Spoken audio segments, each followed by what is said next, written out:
Salut à tous, c'est Eddie. Alors aujourd'hui, on se retrouve exactement à Gwyffian. Bon, le coucher de soleil est en train de se terminer là tout doucement, on voit un petit peu le soleil se barrer. J'ai mon appareil photo qui est juste là-bas. Nancy, si tu peux faire voir, parce que c'est Nancy qui filme aujourd'hui. Avec une préparation avec télécommande à 3 minutes 50 bien sûr.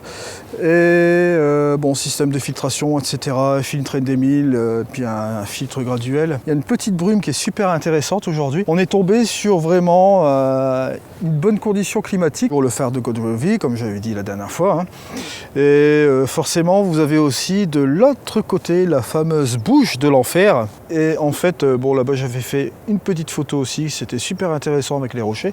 On ira un petit peu plus loin, sans doute une prochaine fois. Donc là, ici, j'ai dépassé, je suis à 4,03. Mais enfin, je pense que l'expo, elle sera quand même bonne. Parce que comme j'avais un filtre tout à l'heure et que la luminosité a diminué, voilà, c'est impeccable. Bon, je vais faire une petite vérification quand même, si c'est bien mis sur focus, il n'a pas trop bougé. Ouais, non, c'est bon. Tout va bien. Il y a le phare qui est là. Cette superbe lumière.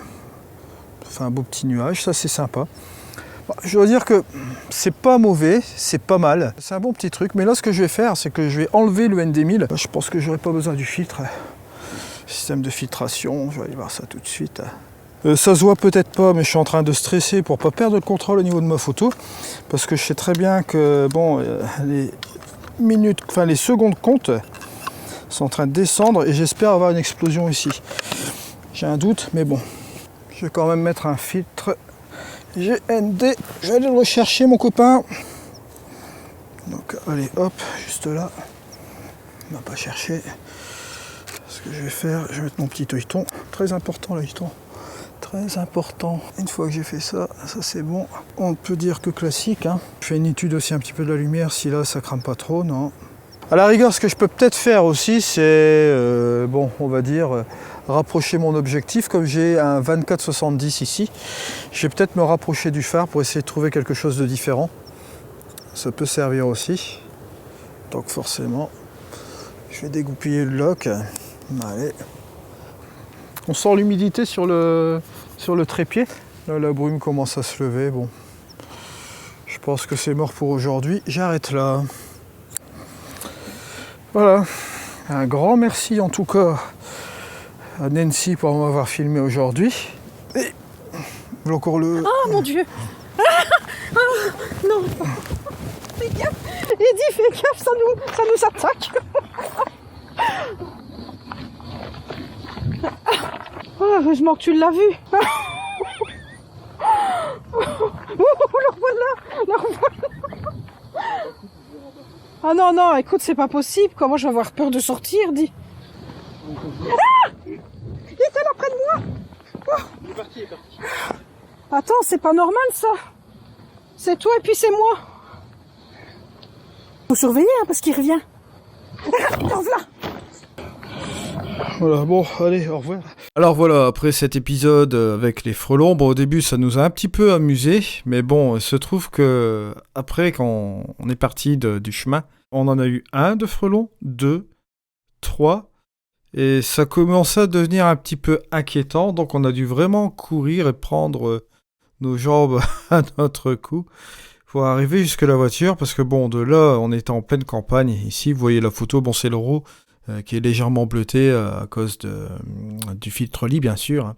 On a dû reprendre toute cette section-là, reprendre toute cette côte-là pour redescendre après sur le parking. C'était assez angoissant. Alors, on va commencer tout de suite par le premier développement que j'ai fait dans Lightroom. Je vais vous montrer ce que j'ai fait comme premier jet, voilà. J'ai retrouvé un petit peu mes couleurs, j'ai sélectionné mon profil, bien entendu, plat de mon appareil photo. Au niveau des hautes lumières et des ombres, j'ai simplement baissé légèrement mes hautes lumières et un peu dégagé mes ombres comme vous voyez ici. J'ai également refait ma composition, d'accord, où je l'ai mis en 16 neuvième. Cette partie-là n'était pas vraiment suffisante. Et ce que j'ai gardé simplement 2/3 ici, avec un petit peu la bruyère là, et toute cette petite campagne et ce chemin-là. Et simplement 1/3 là, d'accord, avec les éléments du ciel, de l'eau, ok, et la petite falaise en arrière-plan, voilà. Ça me donne ce résultat-là. Et au niveau des éléments, bon, au niveau ligne conductrice, bien entendu, vous vous doutez bien, vous avez ce chemin qui ramène vers le phare, la falaise qui ramène vers le phare. Vous voyez à l'opposé d'une côte juste ici, cette petite brume qui est là. Donc ça nous donne quelque chose d'assez sympa. Donc voilà, j'ai préparé mon image. Bon, j'ai bien entendu fait un truc aussi, c'est que j'ai profité que j'étais dans Lightroom, j'ai utilisé l'outil de spot pour enlever tous mes spots, bien sûr, et pour envoyer ma photo dans Luminar 4. Regardez, on va faire cela tout de suite. On va traiter cette photo assez rapidement. Vous allez voir, ça va être super. Bon, résolution, on va le mettre en 300. Espace colorimétrique Pro Photo RVB. Sans compression, profondeur 16 bits en TIFF, bien entendu. Et on va faire modifier une copie avec les corrections Lightroom. Voilà, on se retrouve dans Luminar 4. Mais avant toute chose, vous pouvez vous rendre sur mon site internet. Je vous rappelle bien entendu que j'ai la formation Luminar 4 qui est complètement en français, bien entendu. Et bien entendu, si vous suivez l'ordre et que vous avez un minimum de logique, vous allez vous en sortir sans problème sur Luminar 4. Et pour ceux qui cherchent à avoir des masques de luminosité sur Luminar 4, j'ai conçu, spécialement pour Luminar 4, un panel de luminosité. Voilà, ça c'est le petit truc à savoir. Mais maintenant, on se rend à notre tuto. Bon, là, j'ai justement mes panels de luminosité. Je vais les enlever juste ici. Je vais analyser ma photo. Bon. Cette photo-là, on voit tout de suite qu'elle est très très belle. Elle a une histoire, avec les frelons, bien sûr. On peut tout de suite s'amuser avec l'outil amélioration. Bon, première chose à faire. Je vais utiliser l'accent. Bon, je vais monter un peu l'accent. Juste comme ceci. Regardez ce que ça me fait. Bon, allez, on va monter cela comme ceci. C'est pas trop mal. Seulement, le problème, c'est que là... Comment dire ça, on peut y aller franchement. Mais là, ce qui me dérange quand même un peu, c'est que ça fait quand même vert pétant. Je regardais au niveau de ma structure. Je vais la monter aussi un peu. Voilà, ça c'est pas trop mal. Mais c'est vrai que c'est gênant. Au niveau des ombres ici, ça ne va pas. Donc moi ce que je vais faire, je vais aller dans l'outil lumière. Et ce qu'on va faire tout de suite, m'amuser avec les ombres. Mais justement, on va le jouer en côté négatif comme ceci. Voilà. Le problème, vous allez me dire, bon c'est vraiment très très pétant. Donc ce qu'on va faire, on va aller dans l'outil couleur. Il faut prendre les choses à l'endroit. Hein. On va les sélectionner directement la tonalité. Et regardez ce qu'on va faire, c'est très simple, on va un peu désaturer tout simplement. Et on va modifier un petit peu cette tonalité. Et au niveau de la luminance, on va baisser un peu cette luminance, tout simplement. Vous voyez ? On va localiser un peu toute cette couleur verte, et regardez, de vert pétant comme ça, on arrive à une couleur qui est quand même plus ou moins raisonnable. Maintenant, attention, le souci là-dedans, c'est quand même, ça fait quand même un petit peu trop HDR. C'est surexposé un petit peu au niveau du premier plan, ça je le conçois parfaitement. Donc là, la chose à faire peut-être, c'est revenir un petit peu sur l'amélioration que vous voyez ici. Voilà, juste un peu comme ça. Et de revenir un peu en arrière avec l'accent. Voilà. Juste comme ceci, vous voyez.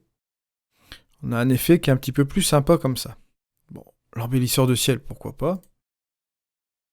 On va faire un truc vraiment basique, vous allez voir. Si je fais la différence entre le avant et le après, vous voyez, on a apporté des modifications qui sont sympas, mais bon, c'est pas exagéré, c'est pas trop mal.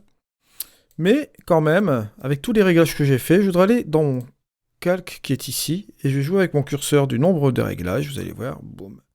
Et je vais revenir un petit peu en arrière, juste un peu comme ceci.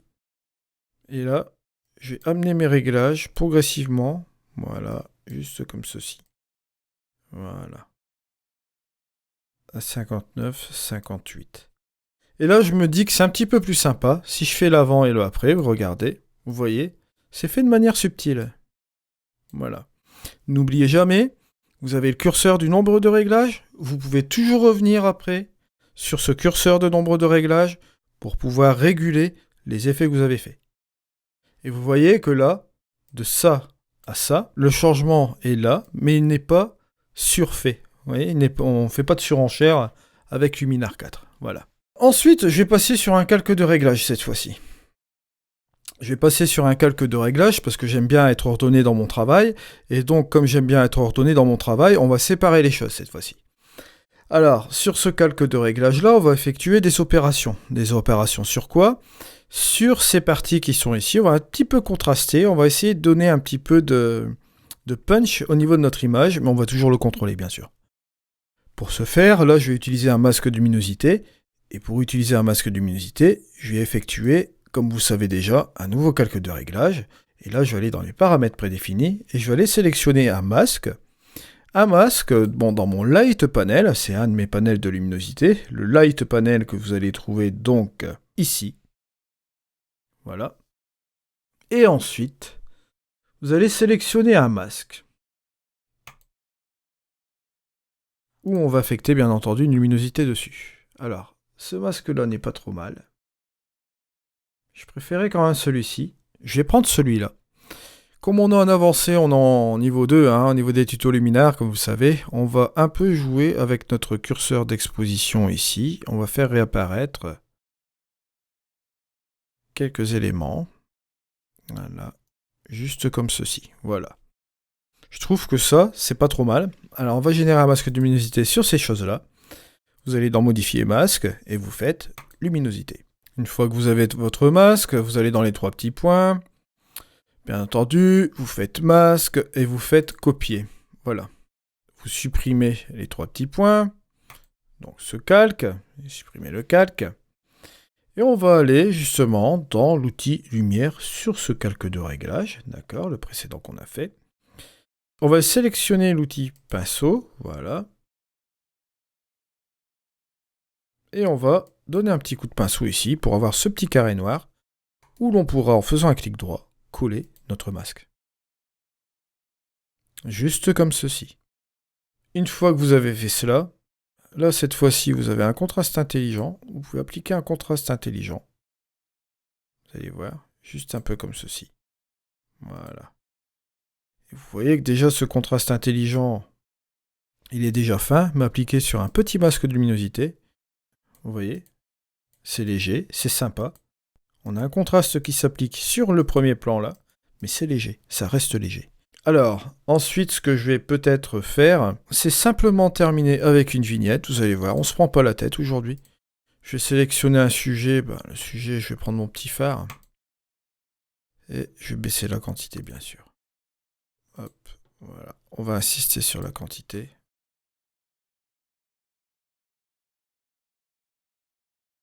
Je vais peut-être sélectionner la vignette sur cette partie-là. Ce sera un petit peu plus sympa. Je vais jouer sur la progressivité. Voilà. Et on va monter un peu cette quantité juste comme ceci. Peut-être un peu comme ça. Et là, si je fais la différence entre le avant et le après, vous voyez qu'on a quelque chose de sympa.